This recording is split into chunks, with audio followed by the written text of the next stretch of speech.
Ever think to yourself, I'll just go to the gym tomorrow? Always. Ever buy something and you think it's going to make me really happy for a really long time? Yes. Ever think, oh, one more drink? That's okay. Mm-hmm. Ever think that what you really need is a weekend with Netflix on the couch with Ben and Jerry and a bag of potato chips? And my husband and my puppies almost every weekend. All of this only to find out that you're not really that happy after you made the decision, only to feel maybe even worse than you felt before. Yes. All right. That's because all of us are horrible at predicting what makes us truly happy. That's according to Dr. Randy Paterson, author of the book, How to Be Miserable 40 Strategies You Already Use. And he is joining us on Queer Money Podcast, episode 366 today to share how we can break these cycles. Well, that's great. This continues our ongoing series about with Capital One on financial well-being. And don't forget to stick around to the very end to find out how you could possibly win a free copy of Dr. Patterson's brilliant book. So let's get on with the show.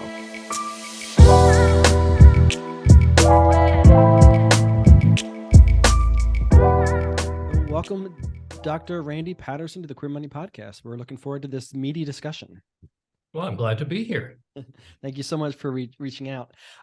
So to kick off the conversation, are humans, Homo sapiens, just prone to depression or even mild depression? And the reason I ask that is because, for those of us in developed countries, we've never lived in safer, more comfortable, more abundant times than we are now. And in your book, you say, quote, as the data on life satisfaction, depression, and suicide all attest, no amount of wealth or good fortune can entirely prevent misery. So what's the disconnect here? We apparently live in amazing times, but a lot of us are struggling emotionally. Yeah, I mean, in my book, one of the things that I'm talking about is that if you took a cave person or a person from almost any point in human history and dumped them in this culture, they'd think, "Oh my gosh, I've died and gone to heaven. There's food in the fridge. Nobody's trying to kill me, at least most of the time. Things are actually pretty good by the standard of almost all of human history." And yet we have what we think of as a mental health crisis. Like, what's that about? Um, and one of the aspects of it is probably an evolutionary adaptation, in that thinking that you're in danger would lead you to try and be safer, stay away from the saber-toothed tigers and things like that. So we have a little bit of a cognitive bias to look for the bad stuff.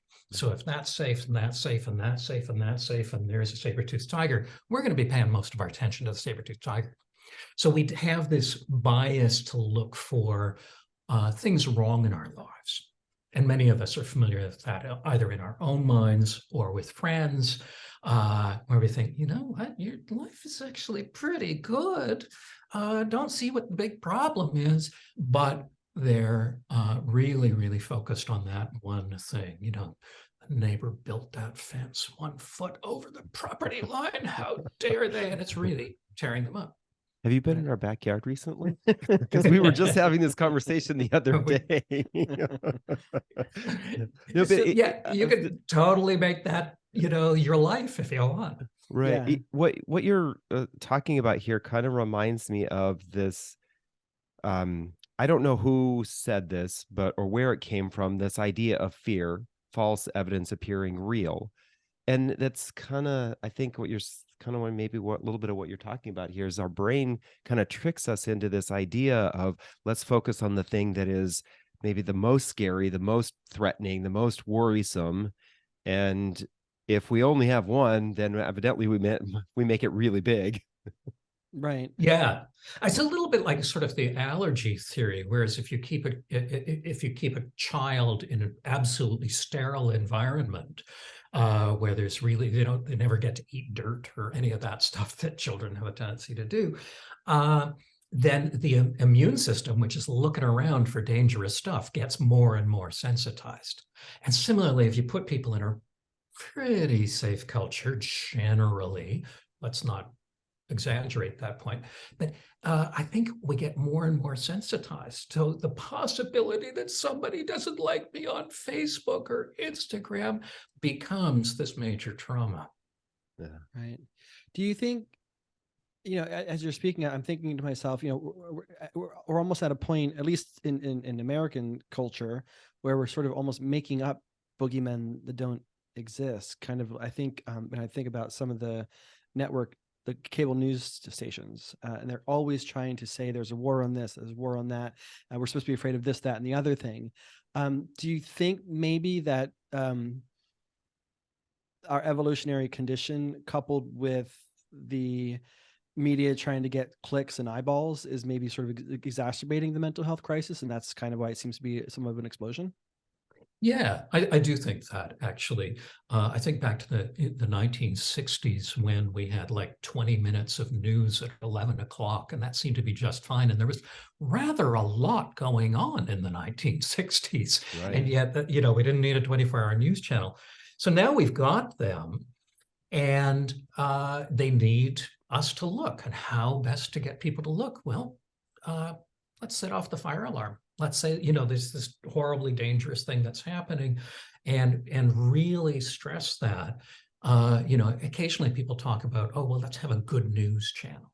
The reality is those are going to fail because they're not attuned to human psychology, which is find the dangerous stuff. Yeah. There's always one human interest story at the very end of the news segment, so you can go to bed and hopefully sleep a little bit better. Yeah. I also wonder if this is part of the reason why the current president of the opposite party is always the worst president that has ever existed. But then when you fast forward 5, 10, 15 years, all of a sudden that president actually did some good things. They're still doing some good things. They were friends with people that we would like to be friends with, or that we think are good people. And all of a sudden they're not the boogeyman, right? They're not this ogre. Current situations, I think, aside, but maybe I'm just reinforcing the bias that I have right there. Far be it for me to imply that there aren't a few ogres out there. Yeah. But yeah, I mean, there is that polarization, and we try to say, well, I'm the sainted figure, and this other person is the devil, in effect. And I think to some extent that there's a childish aspect to that finding the middle, where we can say, well, this person actually has some good points, but how are we going to work that through? We think this other factor is somewhat more important, so we're pushing that. Being able to find and address the middle and address areas of commonality, it's not a big vote getter, but it is a way of talking to adults and pretending that people are adults. Don't talk to me like an adult. Above my head. People resist it, So when we're feeling fear, we're feeling depression, we're feeling anxiety, you say in your book, what feels right when we're miserable is what feeds the misery, not what feeds us. And you continue referencing in the book, Daniel Gilbert, in his 2000 book, Stumbling on Happiness, human beings are remarkably poor at guessing what will make them happy in the future. David and I fall into this trap all the time. Like, we don't feel well, we're lethargic, we're under the weather. Emotionally, all we want to do is lie on the couch, eat a bag of chips or popcorn, or I'm going to get a pint of ice cream. When that's the exact opposite of what I should do. Why are we so bad at doing what we're supposed to do, what's good for us, and why do we keep gravitating to the thing that's actually making us miserable? Well, I mean, this whole area that Gilbert talks about is the field of hedonic forecasting, which sounds like, oh my gosh, we just lost your entire audience. How boring is this? We've talked about it before, actually, on the show. We have talked about, right, hedonic treadmill. Yeah, but this is the idea that most of the decisions we make, including am I going to sit on the couch and eat all that ice cream, is based on a prediction that this will make me happy. And you can imagine this is a great area to research because it's so easy. You put a decision in front of people and say, pick one. What do you think? Like, how happy do you think you'll be if you buy the Ferrari or whatever? And then they buy the Ferrari and you can measure it. You can measure it. It's stupidly easy research to do. And it turns out that despite the fact that you're making hundreds of these decisions every day, people are terrible at this. They're awful. We're pathetic at it. It's really, in a sense, the failure of behavioral theory, which would suggest if you do something over and over again, gradually it should shape towards, we're doing the right thing. Turns out, not at all. No, we're lousy. I think part of the problem is contrasting short-term benefits versus long-term benefits. The moment you stick that spoon with ice cream into your mouth, you actually feel pretty good. It's glorious. Yeah. For him. You might notice that fades out over time. The last spoonful of ice cream, it's like, oh, I don't really want this, but it doesn't make sense to put this back in the freezers. You do. But the longer term is as the name suggests, longer, and in the longer term, it's often not so good. So the moment you say, yes, I'll have the 13th beer, we think, oh, great. And then the next day, which lasts longer than the 13th beer did, it's not so great. Yeah. And we're not so thrilled. So do you think that that's a failure in behavioral psychology, or are we all struggling to counteract the response from marketing and media constantly telling us that we'll be happier and better and prettier and skinnier and all this other stuff if we buy this, that, and the other thing? So not only do we have this innate challenge as humans, but we also have this whole industry and its scientists and experts trying to make us feel unworthy and unhappy unless we have the next thing. Yeah. I mean, in a way, I think behaviorists would say, actually, this is a reinforcement of behavioral theory because we go for the instant gratification. I mean, reinforcement is mostly what works in the few seconds after you make that decision. So the short-term thing is more powerful than the long-term outcome. But in addition, you're absolutely right. We have this huge network of really well-paid people whose entire job is to influence your decision-making, not necessarily for your welfare, more for their pocketbook. And so we're social beings and we naturally pay attention to that. And a lot of the advertising is kind of, I don't want to sound too conspiratorial, but the word insidious comes to mind. It's just sort of background, and it slips past our critical faculties, and it becomes kind of sensible that thing that was just advertised 47 times. It's kind of interesting. Yeah.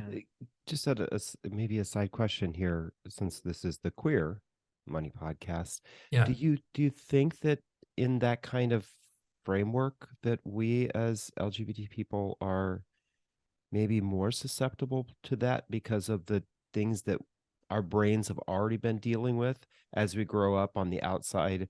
We grow up with these feelings of insecurity. We grow up with these feelings of fear because in some cases our physical safety and the families that we grow up in or environment we grow up in.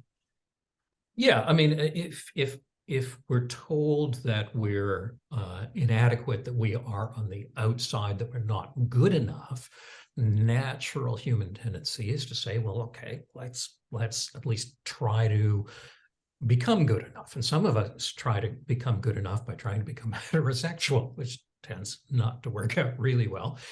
Right. But others say, okay, well, this is unchangeable. So instead, I'm going to make up for it. Mm-hmm. And this is where you tend to get this best little boy in the world phenomenon, right? Where you never challenge anybody, you don't rock the boat, you try to work harder than everybody else, and you try to make up for it with surface things that make you look acceptable. Folks, the possessions that are the markers of success, and right. the home that's the marker of success, and so on.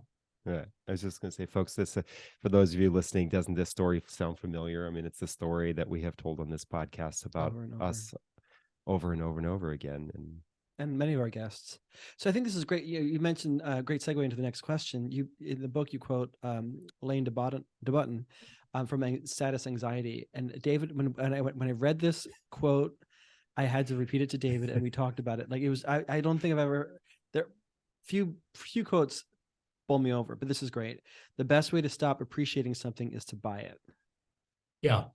I gave that quote to a group of therapists. I do workshops training therapists in psychotherapy, and I was giving this thing out. And I said, yes, the best way to stop appreciating something is to buy it. And there's a voice from the back of the room that says, or marry it. Yeah. That's not always true. Not always true. Oh, not No. always true. Yes. Present company excluded. Yes. Yeah. But yeah, I mean, partly we're making these decisions based on a fantasy, and then disappointment is the deviation between the fantasy that you had and the outcome that you received. If you have no expectations, it's impossible to be disappointed.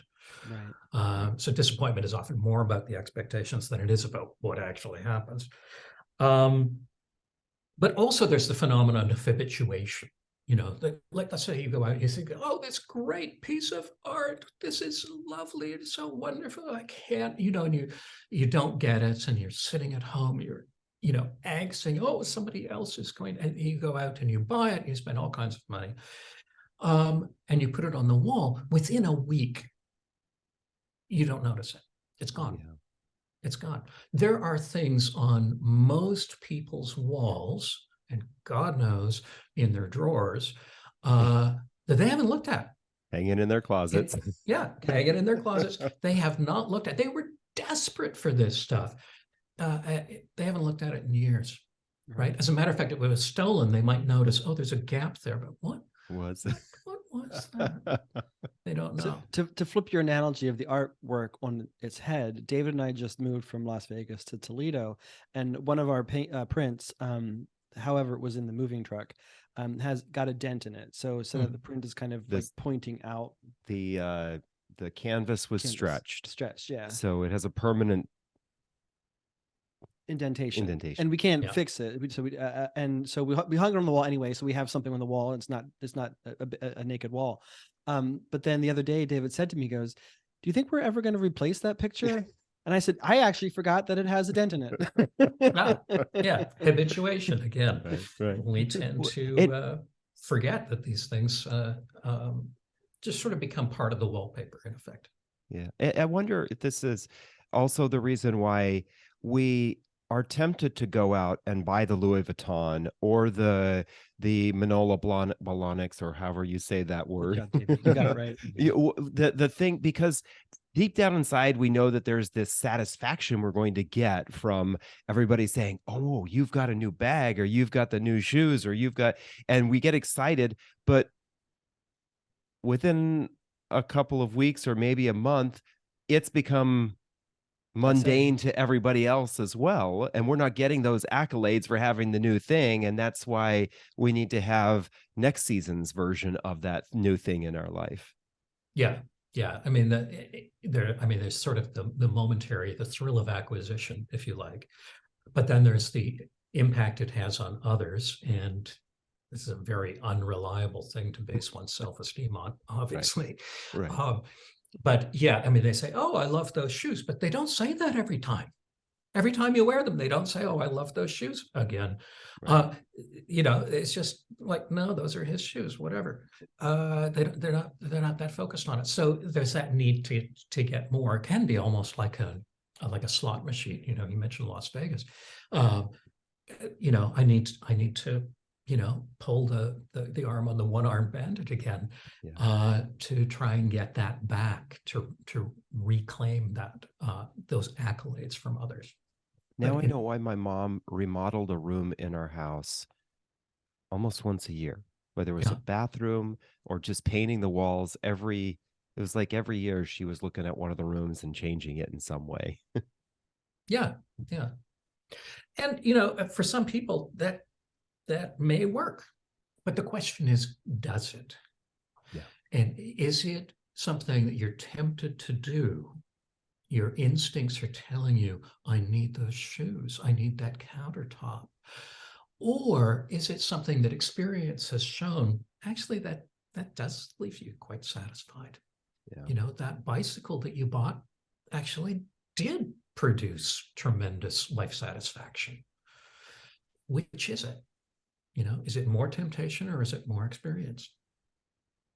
So I'll ask you that question. Does it tend to work for people? Do you, in your work with your clients, do you find that they're getting the satisfaction from the decisions that they're making, or are they unhappy, dissatisfied with their decision making? And if they're dissatisfied, how do we change the script for ourselves? Right.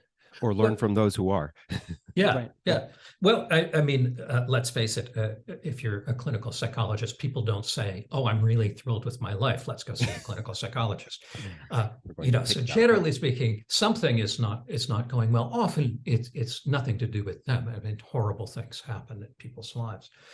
But yet something is not working. And what they're often doing is obeying what social media tells you to do. It's just like need to learn to trust yourself.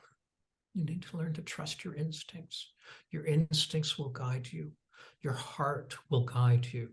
And mostly that's nonsense, right? That's not true. A little bit of maturity and growing older is recognizing the bits of your wiring that are reliable. My gut says I'll probably like this, and it turns out I do. Yeah. But a much, much bigger aspect of that for most of us is recognizing where your wiring is frankly faulty and your instincts suck. They're terrible. They're routinely leading you in the wrong direction. Every addict in history has had to come to terms with this. My instincts are telling me, have another beer. Yeah. And there's always the wrong thing. Or overspender, exercise, for example. One of the things that I do at these workshops is I ask people, how many of you, are at work and you're thinking, oh, I can't wait because later I get to go to the gym. How many of you are like, and there's often one weirdo who puts up their hands, and I say, you need to understand something. Your clients aren't like you. Your clients are like the rest of us because you're a little odd. You're strange. Most of us are not working out because we can't keep ourselves out of the gym. We're working out because we know that later we will be glad we did. Yeah. Right. So we have to override our impulses. And so I sometimes startle clients by saying that a big part of what we need to do is to learn to distrust our instincts. You have a great ignore exercise. our gut. Oh, sorry. Go ahead. I cut you off, but you have a great exercise in the book where you advise people to analyze what they want to do before, during, and after an event. And that if they're able to get it crystal clear on how they'll feel before, during, and after, that is sort of the prescription to figure out whether or not you should buy that thing or do that activity. Yeah. I mean, there might be some things in your life, and people often have a hard time thinking of these, where beforehand you think, oh, I really want to do that. During it, you love it. And afterwards, you're glad you did it, right? I think, it takes people a few minutes to come up with a few of those. There are definitely things, and I use the example of hitting your thumb with a hammer, like half an hour from now. Nobody looks forward to that. Nobody enjoys doing it, and nobody's glad they've done it, right? So people don't have a hard time resisting this. The problems come in where we're really tempted to do something, and afterwards we're dissatisfied. Like I want to buy that thing, so I rush out and buy it, and then I'm dealing with the debt for the next 3 years, and it's dragging my life satisfaction downward. So it goes from a positive to a negative, and other things are a negative to a positive. For me, exercise is definitely one of those. The thought of going to the gym, or this morning going to the hotel exercise room. Do I want to do that? Not really, but I will be glad I did. Afterwards, great. Yeah. Writing for me is the same thing. The prospect of sitting down and writing today, while I'm writing, not bad. It's fine, whatever. Having written is the most wonderful feeling on earth. It's great. So things go from negative to positive. And the trick is to recognize what are the activities that are like that in my life, where it goes negative to positive or positive to negative, and how do I get myself to actually, base my decision on how I will feel afterwards, because after is longer than before. Yeah. I think the challenge with spending and maybe even drinking and drugs and food, with exercise, you've got a whole industry and everybody kind of knows I should go to the gym. I know we've all experienced before. I don't want to go, but when I go, it's not as bad as I thought it was going to be. And when I leave, more often than not, I'm really glad I did it. And everybody kind of understands that. And people talk about that on social media and television. And so that's kind of like almost ingrained in us. But with the other vices, the alcohol and the drugs and the spending, it's almost like there aren't industries saying, don't do as much of this, don't do as much of that, stop doing that at all altogether. It's almost like they're kind of encouraging you to do the things that you shouldn't do. How do we strengthen our constitution to a point when we know that things are not going to make us happy in the long run, but how do we strengthen our constitution to a point where we're able to say, because I know it's not going to make me happy, or because I know it's detrimental to my circumstances, I won't do that? How do you do that? I think at the beginning, the answer is possibly you don't. But what you do is work on awareness.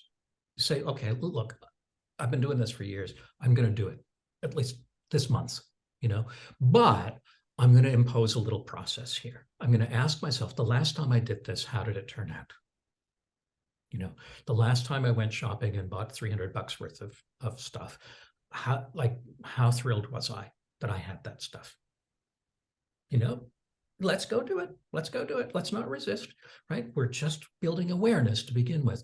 And what happens is over time, I think you begin to almost dissociate from those influences and be able to get past them. They begin to lose their grip on you a little bit.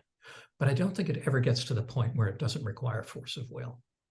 Right. I think one thing that people do that sabotages themselves is they say, from now on, New Year's, from this year, I'm not going to go on Twitter or, whatever it is, like whatever your thing is. This year, I'm not going to overspend. And I think that putting the horizon out, or from now on, I'm going to exercise every day. No, you're not. Nobody does anything from now on. Instead, to be able to drag that horizon in and say, today, this is what I'm going to do. People who are drinking too much, I will say, you know what? Let's not think about not drinking right now.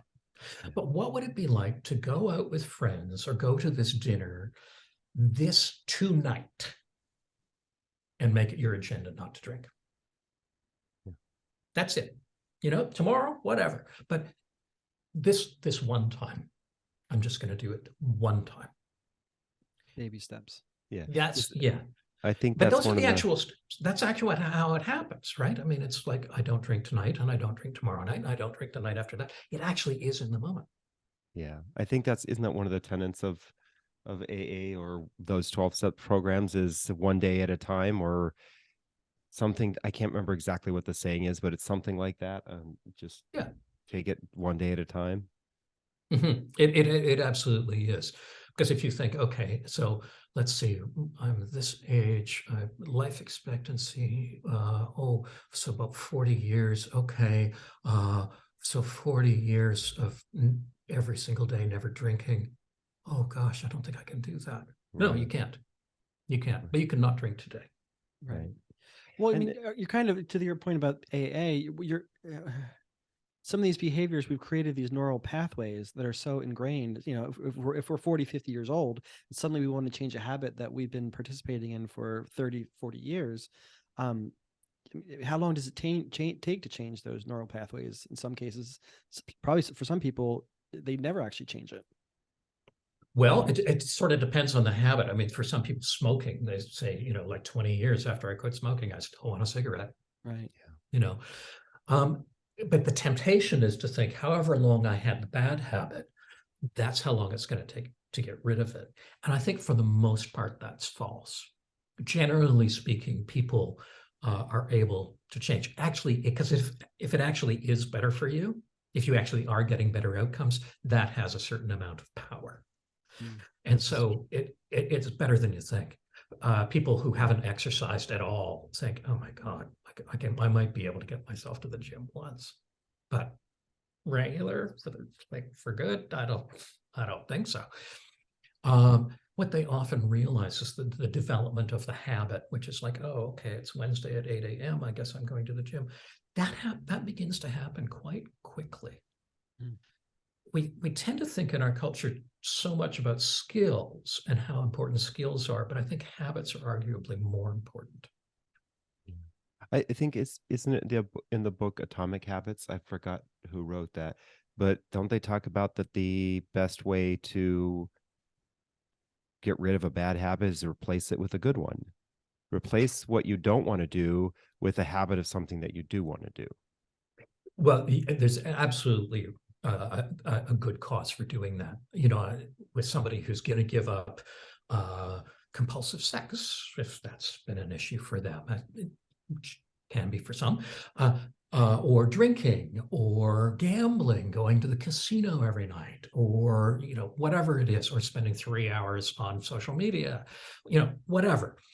You're going to give that up. What are you going to do? You're going to sit on the couch with nothing to do in a vacuum for 3 hours? Right. No, nature abhors a vacuum.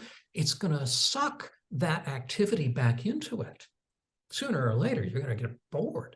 What you need to do is to crowd it out, by imposing something else. What else are you going to do? If you're not drinking, what are you going to do? And really build that as a habit instead. We're going to go bowling, John, right? David proposed to go bowling to fill our vacuum. Well, people, I deal with gay men just recently out say, okay, I need to make friends. So I'm going to go. I'm going to go on Grindr or Scruff.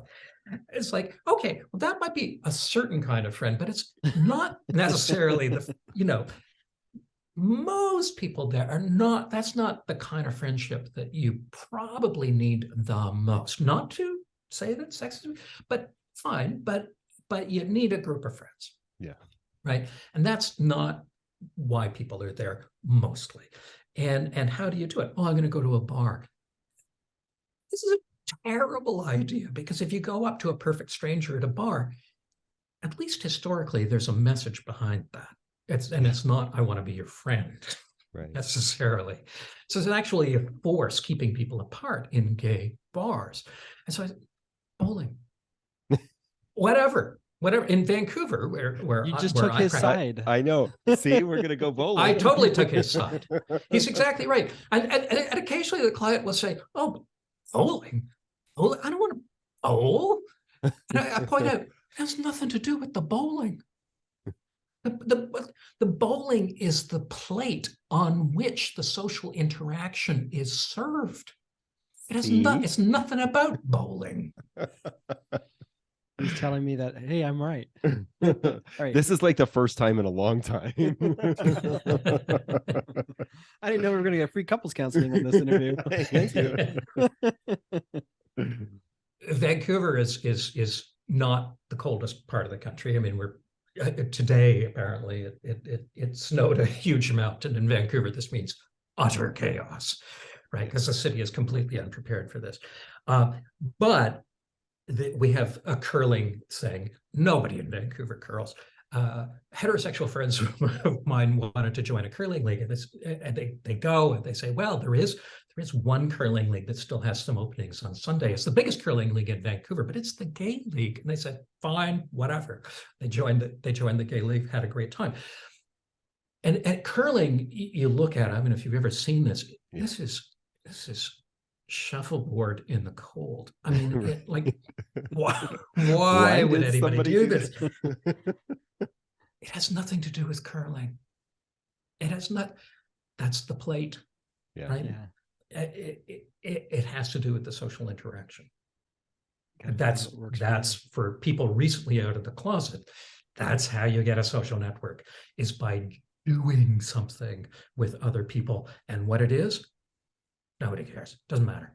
Yeah. I will say I love you that you bring this up because one of the things that John and I have noticed is the explosion of intramural sports leagues around. It's at least in the U.S. Anything from volleyball, kickball, racquetball.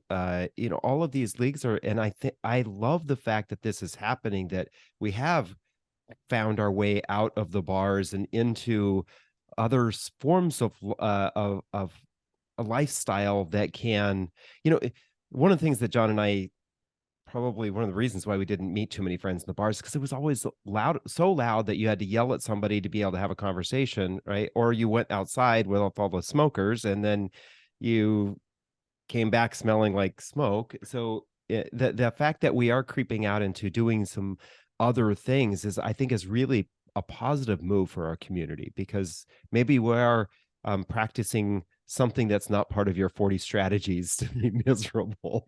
Yeah. Yeah, I mean, people used to, look back and think, oh, the community is dying because of these online apps. It was so much, more wonderful before that. Look, I mean, you're trying to meet either friends or something else, whatever. In an atmosphere, it's so dark you can't see them, and it's so loud you can't hear them. Like, Right. like this is the worst environment to try to meet anybody for anything.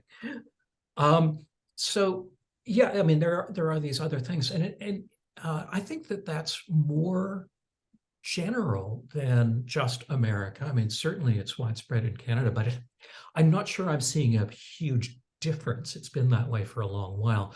The swim team, the ski club, the outdoor club, the hiking group, the queer motorcyclists. It's like volleyball. I have friends who were part of the volleyball league in the 1990s. That's still most of their social network. The volleyball league folded decades. Really? Badminton. There's all of these different, bowling, of course, board game groups. There's all kinds of stuff, and that's how you get a social network for the most part. It sounds so contrary to the type of the description of a perfect gay life on media. Right. Yeah, there's not a lot of coverage of it. You don't see a lot of volleyball teams in gay social media, that's for sure. No, to be a happy gay, you have to have washboard abs and be able to go dancing all night long and travel the world. Travel the world. Yeah, and until you actually get a chance to sit down with some of those people who have washboard apps, and you realize that it doesn't seem to be the road to happiness. Right. More often than not, they're anxious about possibly losing the washboard abs, or wondering why it is that all anybody pays attention to is their washboard abs, and the fact that they're actually a human being behind those gets lost. All washboard abs disappear eventually. We know this from personal experience. That one day I had them. So there's a chapter in your book where you talk about Quentin Crisp, and I never heard this quote before, but he said, fashion is what you adopt when you don't know who you are. And I think that you mentioned when you reached out to us, and I think this is agree with you that this is very poignant for the LGBTQ community, especially gay men and maybe drag queens, because we're told this is what fashion is. And if you don't have this, you're not fashionable. But then all of a sudden we all look the same. Nobody's unique, and nobody's really sort of expressing their true selves. They're expressing what someone has decided is the color of the season, the style of the season. Can you elaborate on that, please? Yeah, I mean, Crisp said that fashion and style are regarded by most people as synonyms, and he said they're not. They're antonyms. They're opposites. Fashion is something developed by people who don't know you and do not care about you, and the idea is that you will erase your individuality to fit into their vision of what a person should look like or wear. Style, he argued, is the exact opposite. It's about identifying what it is that's most unique about you and bringing that to the fore rather than trying to cut it off. And so he said, if you're tall, wear heels. If you're short, wear flats. And really make your uniqueness bring it front and center. And that's how you become an individual. That's how you become who you actually are. Chris himself was very non-conforming, an unusual guy who dressed in a very flamboyant style in a time in England and in America when he moved, that most people would say that's not just ill-advised, it's dangerous. And it turned out that made his life. He really is, and his writing really is about how to be an individual in a society that doesn't really much like individuals. And I would guess that for a lot of people, if they gravitated to expressing themselves authentically with their style, that they might not necessarily be paying a premium to subsidize that style, to make that style happen for them, like you do with the fashion trends of the time. That's right. I mean, because if it's your style, it's probably your style this year and next year, for one thing. So you don't have to throw everything out and replace it. Right. But also there isn't the sort of, this is the latest thing, therefore it costs twice as much as it actually cost to produce. That did last year. Well, and I also would add that people who have their own personal style are people who get comfortable with who they are. They know how they can dress or what they do to themselves to look and feel good. And really that's what body positivity is really about, is I am happy with the body that I'm in, and I know how to put things on it that make me feel confident, that make me feel sexy, that make me feel desirable, whether that's what social media or the fashion industry says you should or be like. That's really feeding our soul. Then we can shed all of those beliefs that we aren't good enough because we feel happy about who we are. When you walk out the house and you feel sexy no matter what you're wearing, then your level of confidence goes way up, and you just, I think you have a better outlook on where it is you're going, who you're going to meet, the kind of conversations you're going to have. You're just a better person entering a different space. Yeah. And if you're going out, in effect, dressing or acting in a way to hide something about yourself, there's always the possibility that people are going to figure it out. Yeah. They're going to see through the disguise. Whereas if you bring it out and put it on display, nobody can say, oh, you're like this. It's obvious to everyone. It's like, it's a silly thing to be confronted on. Yeah.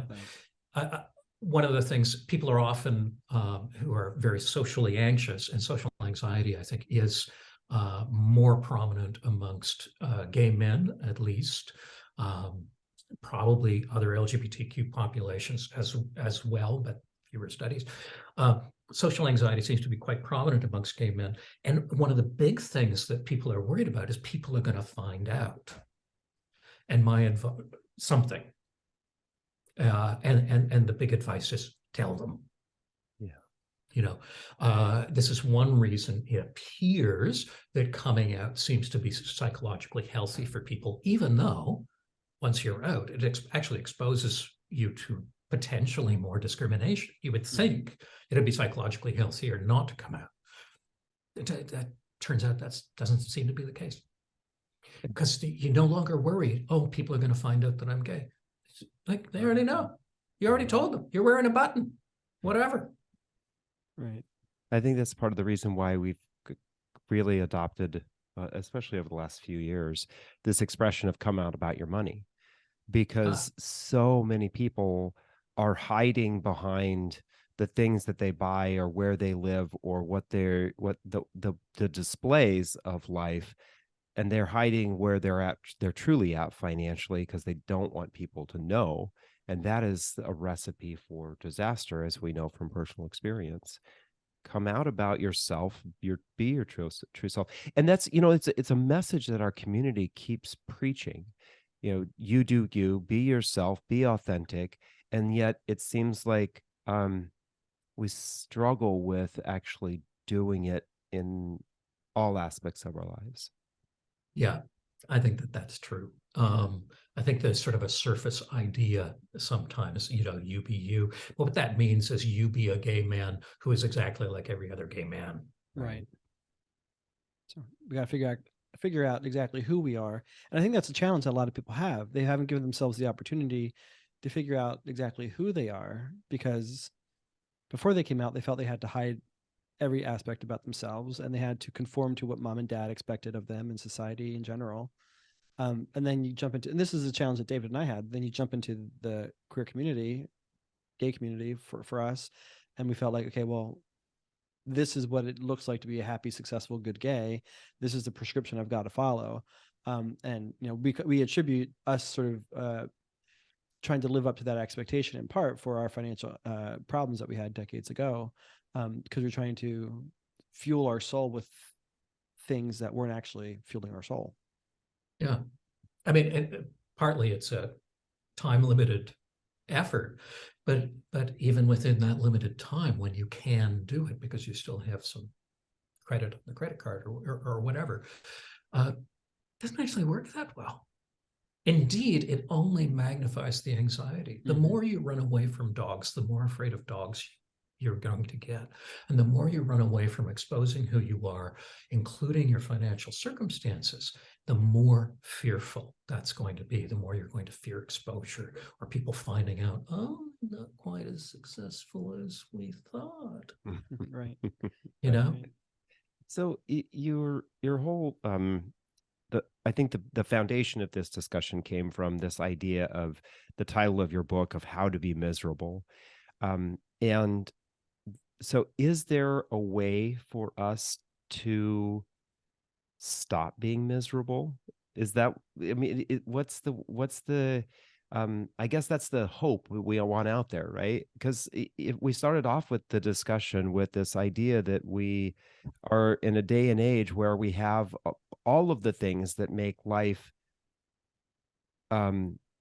easier, more successful, more abundant. We have climbed the Maslow's hierarchy of needs for the vast majority of people. Again, there are some that Not still everybody. struggle with it, but for the vast majority of us, so how do we get to that point where we're no longer focused on being miserable, we're focused on being happy? Well, one of the things that I talk about is this idea that we spend, virtually all of our time thinking what will make me happier in the future. This is what hedonic forecasting is all about. Like what will I like to have for lunch? Who will I like to marry? Big and small, all of our decisions are based on this. And I suggest that there are two boxes. That's one box, and we've really explored that box, but there's another box sitting in the corner of everybody's life. And that box is like how to be miserable. And nobody looks at it because they think, well, I'm not interested. I don't want it. I suggest to everyone, I really do believe, it sounds facetious, but it's not. I really believe that this is an exercise that almost anybody can benefit from, to sit down 20 minutes, turn off the TV, get off social media, take out a pen and paper and ask, as open-hearted as you can, what if it was actually my mission to feel worse? What would I do? Like, let's say I could win 10 million bucks if by next Thursday I was miserable. What are some good strategies to do that? And just brainstorm and fight off that voice saying, but I don't really want this. Doesn't matter. 20 minutes. How bad can it be? You've wasted 20 minutes doing worse things in your life. So do that. And then ask yourself, when you're finished, you might find that you go on for longer than 20 minutes. Look at it and say, how many of those things am I already doing? And what we'll often discover is that we are governing our lives as though it was our mission to be miserable. I know that if I want to be miserable, I don't exercise, I don't see my friends, I don't call people up, I eat crap food. These are great strategies if that's my goal. And I can still, even at this advanced stage, find myself falling into that and then realizing, wait a minute, I'm living my life as though this was my mission.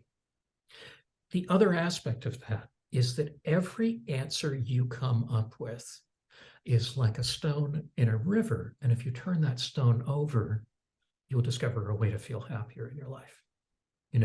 Feel miserable. Oh, I would isolate. What does that tell you? Oh, I guess being around other people, at least some of the time, not obsessively, but some of the time, good idea. Oh, I would eat crap food. Oh, so eating better. Every answer you develop turns out to be really a path towards happiness. So that's one of the main things. And then I would say, kill the revolution. Don't try to change everything.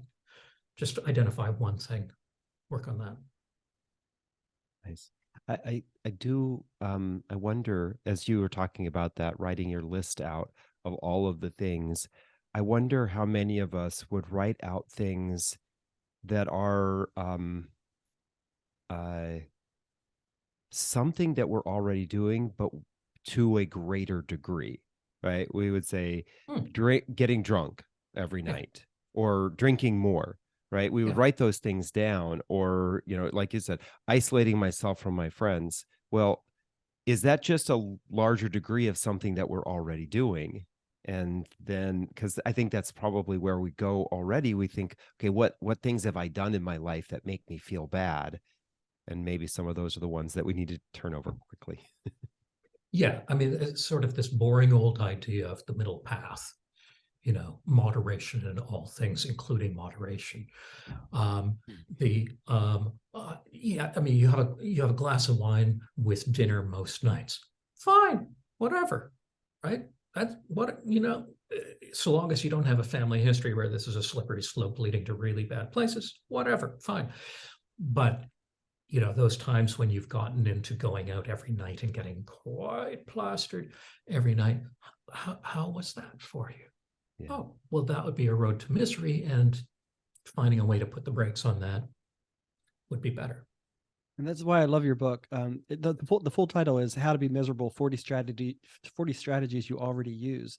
Because it almost comes across as comical in some of your writing that, like, if I do more of this, it'll make me even more miserable. Well, who would do that? Well, but I am doing that, or at least I'm doing it to a degree. So it's almost kind of like, it's entertaining and comical in that way. And so I think it's very a revolutionary way for people to think, because very often they think, especially this time of year, beginning of a new year, we're going to be completely brand new people, and I'm just going to do the opposite of immediately the opposite of everything I've always been doing, and that's actually not the way to handle the situation. Yeah, and the reality is we know how that's going to go. You're not going to do that. Yeah, so by February, the revolution never works. Yeah. Yep. Thank you so much. I think this is a great angle for our community to look at their happiness, and as well as the happiness that they're getting from not only the decisions that they're making, but more specifically with their spending, things they're buying, the way they're using their money. Where can our listeners get your book, and where can they connect with you online? My books are on Amazon. So just type in Randy Paterson, one T in Paterson. I can't tell you how many times I've had to tell people that, because I can't find you. At any rate, on Amazon, the Assertiveness Workbook, most recently in a second edition, How to Be Miserable in Your 20s, another book. All available on Amazon, and my own website, randypaterson.com. I also have an educational website. Most of the courses for therapists, but some for the general public, including one called How to Buy Happiness, at psychologysalon.teachable.com. Nice. Thank you. You had me just hurry up and check to make sure I didn't put 2 T's in your name. I didn't. Yeah. I'm like, oh my gosh, is he calling me out? Well, thank you so much for reaching out to us and for sharing your time with our listeners. I think they'll really appreciate this. Oh, well, you're very welcome. Thank you, Dr. Paterson, for joining us again on this episode. We really appreciate you sharing your unique insight with us, helping more in our community understand how they can live happier and more fulfilling lives. To our listeners and viewers, thank you for listening or watching another episode of the Queer Money Podcast. Here's your takeaway from this episode. Do as Dr. Paterson suggests and spend 20 minutes making a list of all the things you'd have to do to be a more miserable person. Like if you were going to win $10 million, become more miserable, what would you have to do? Then use the opposite of what you list as the prescription for what your true happiness actually entails. Then to enter the to possibly win a free copy of Dr. Paterson's book. Join the Queer Money Podcast email list using the link in your podcast player. Finally, join us later this week when we talk about the rumor that we are closing the LGBTQ plus wage gap. And then next Tuesday, when we interview George Perlov from Open for Business on the most inclusive LGBTQ cities around the world, a good topic for retirement planning. Have a great week.